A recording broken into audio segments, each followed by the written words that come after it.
Hey, what's up, you guys? Ali, I'm back on the channel. Well, I know I've been away for a long time, but anyway, today is Chinese New Year's Eve, so actually I'm pretty excited. Well, part of me is excited, part of me is not, because my siblings ain't back and most of my grandparents aren't here. So tonight, I am going to have dinner with my granddad, and he's the only grandparent I have left. And most of my relatives aren't back, so sadly, unfortunately, like my brother and sisters as well, they're still abroad, they're still stuck abroad, so they still can't come back.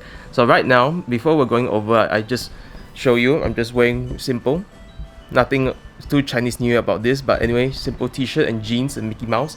We're going over to my granddad's place to eat. I'm going to show you some of the awesome food we always have every year for Chinese New Year. A few moments later.